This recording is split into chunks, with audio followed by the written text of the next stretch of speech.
Hi all, Lee Varis here with Phototech Tuesday. Just back from our photo adventure in India, ready to bring you new insights into photography, technology, art, and more. Today I'm going to start a new series I'm calling The Anatomy of a Photo, where I will be examining the photography and post-production of a single image. In honor of our latest adventure, we're going to look at a photograph of the Taj Mahal. As so often happens when photographing iconic locations, we cannot control the quality of light on a specific day or whether the powers that be decide to do renovations that ruin a shot. This was the case for us at the Taj Mahal.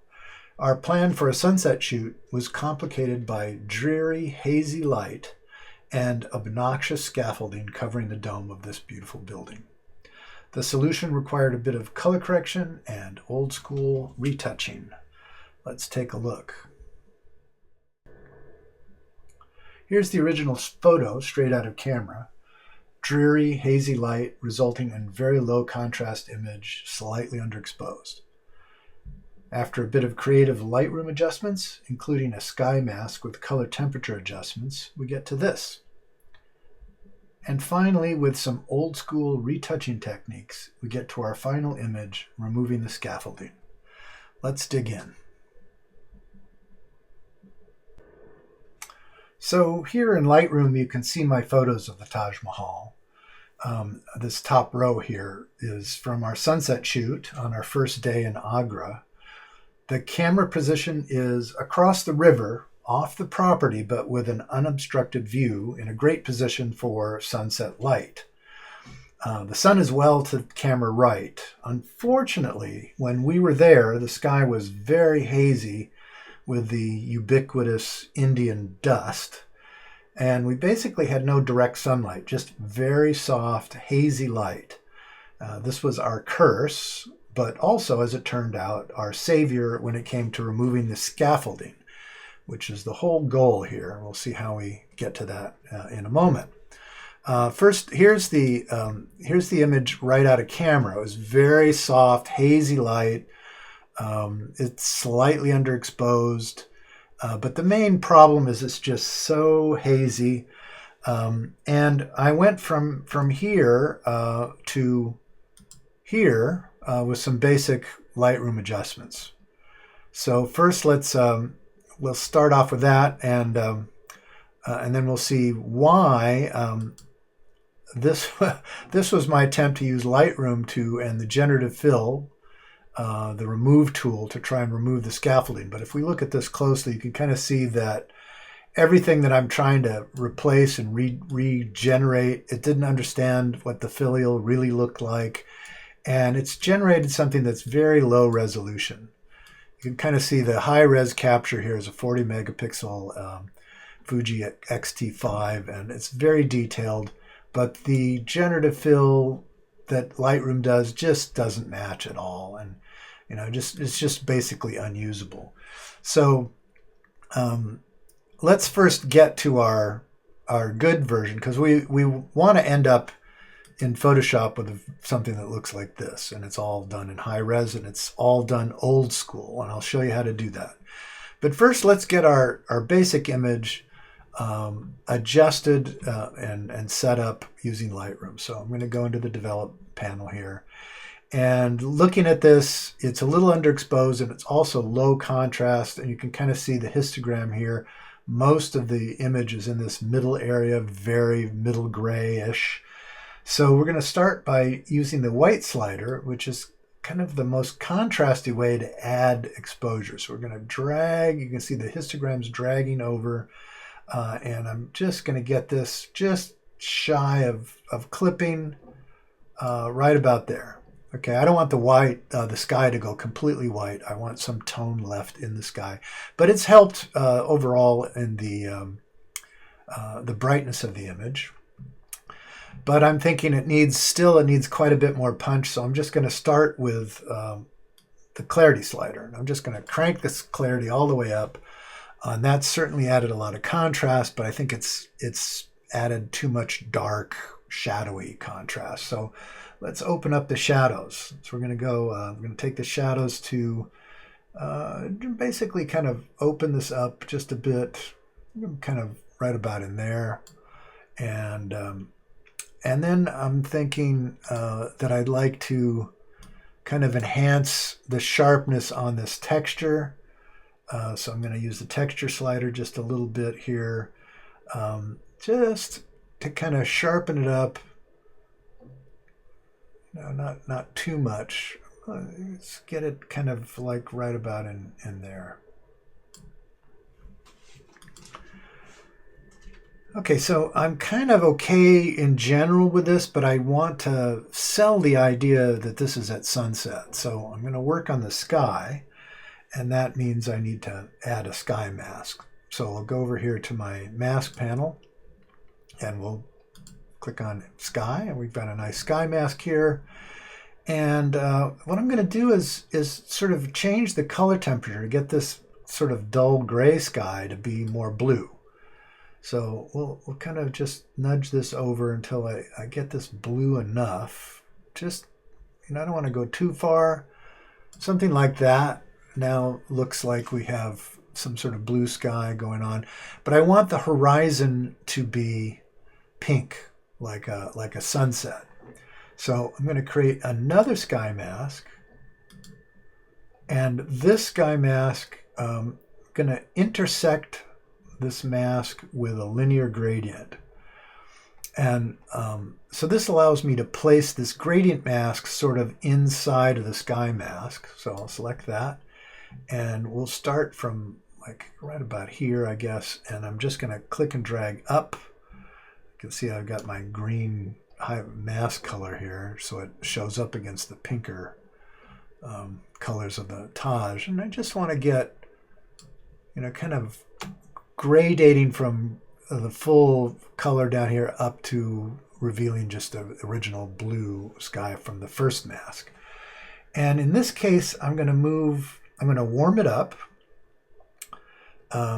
So I'm going to make this more yellow first.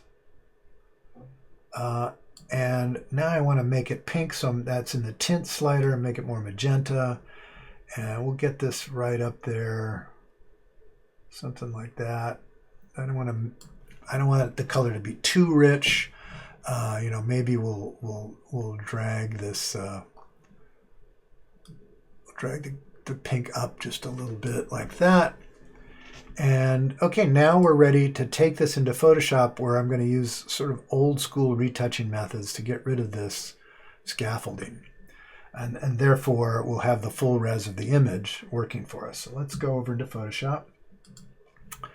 And here's my image in Photoshop. So my goal here, actually, what I'm looking at this and I'm thinking, what I need is to use this half of the dome to cover up this other half. And the fact that the light is so hazy and doesn't have a lot of direction works to our advantage here. So though, the hazy light was sort of our curse, now it's going to be our savior, because I'm basically going to copy this half of the dome and flip it over and cover up the scaffolding.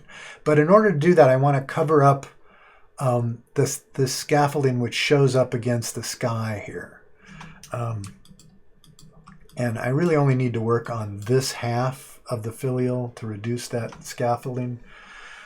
So we're going to use an old school tool, the rubber stamp tool, and I'm going to make a new layer here. We'll call this the retouching layer, just RET for short. And the clone stamp, as you may recall, it's a matter of sampling the sky off outside of the filials that you want to cover up, and then we're making sure that we're sampling current and below, because our current layer is empty. We want to sample from the layer below, and I'm going to start covering up all the scaffolding here. So we're literally using the sky to cover up the scaffolding that shows up against the sky. So we're sort of erasing the scaffolding this way. And this is sort of the old school approach. I'm not going to do a complete finished job here. I'm going to I'm going to bail and go over to the finished document in a minute. But just to give you the idea, you kind of slowly work your way in. Make sure as we get closer, I make that brush smaller so I get a sharper edge, and just cover up all that scaffolding right up into the filial. Where it comes over the filial, you won't be able to see it because it's, dark on dark. But this is just a matter of just being very patient, working it, getting it, zoom in. Don't be afraid to zoom in. I see this a lot with I could change the hardness or softness of the brush. I'm holding down the Option and the Control key to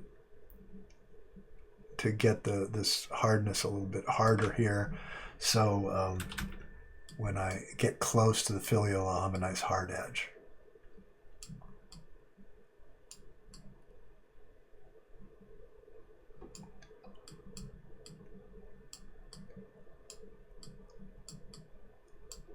Now, after I work on this, and I'll clean all this up, I also have to work on these things. And the stuff that's inside is addressed pretty easily using the spot healing tool, that spot healing brush. That's that first one over here. It doesn't use AI. It just samples the area next to the brush and uses that to fill in. And we can do a pretty good job here of removing all these little lines, as you can see here. And again, this is sort of something you have to kind of be patient and slowly work on this.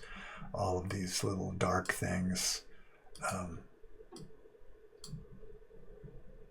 It can be kind of tricky. You got to go over it maybe several times to try and clean it all up. But you can kind of see that it's doing a decent job. We just have to be very conscious of, working this very slowly. All right, so let me bail on this because it's going to takes quite a while. You just have to go to your happy place and keep working on this slowly. This is the finished image, and basically what we're going to do is we're going to take this half of the dome here and copy it and flip it over to cover it up the scaffolding, which is still there. You can kind of see it.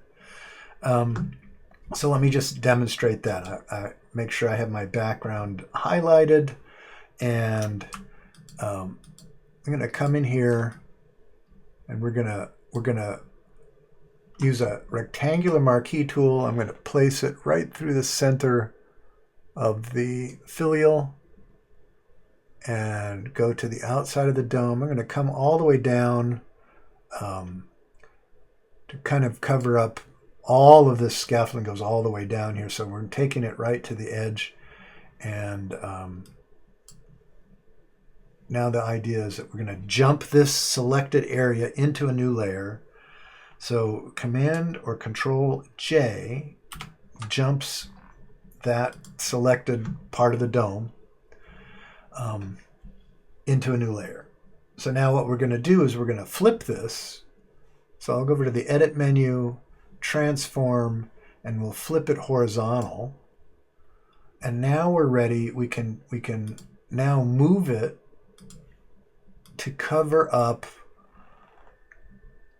that half of the dome. Now you can kind of see Photoshop sort of helpfully snaps it into place, and it looks pretty good. We're let's zoom in a little bit here.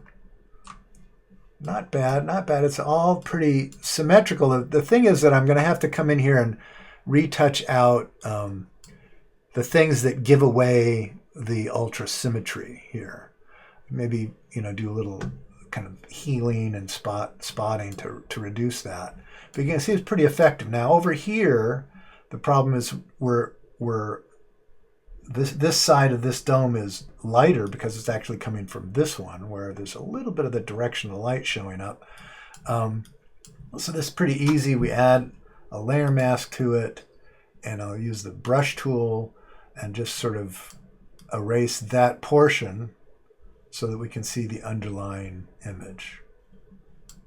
Okay, and then all of this other stuff has to get covered up. I'm going to switch to my finished version here. And then all of these things, this little edge here, that all gets covered up with more of that clone stamp retouching kind of stuff. And go back in and just make sure everything's sort of cleaned up. I've left just a little bit of an edge on here back at full view. You're not really conscious of all those little defects. I might go back in and clean that up more. But that's basically the strategy. And as you can see, we've got very high res, no problem with having to generate and lose resolution. And so that's the solution. It looks like it took a very little bit of time, but actually it's a lot of spot retouching and that kind of stuff just to clean up edges and things.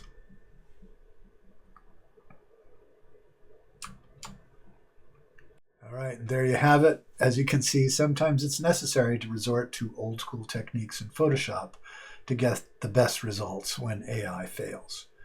Of course, AI generative fill and other applications of large language model artificial intelligence, as they improve, it'll become much easier to rely on AI for all the heavy lifting for image enhancement. Until then, old school techniques are still very valuable.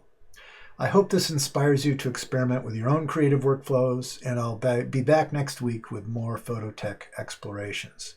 Until then, keep creating. If you like this video, give us a thumbs up, hit that subscribe button and ring the bell so you don't miss another Phototech Tuesday. And I'll see you next time. You might consider joining us for a travel adventure. Check out our trips and in-person workshops at our website, bobbyandleesphotoadventure.com. Our upcoming photo adventures for 2026 include Venice Carnival, New York street shooting, Santa Fe, New Mexico, and Nova Scotia. Sign up is now live. Check out our website for more info. Thanks for watching. I look forward to seeing you on our next adventure.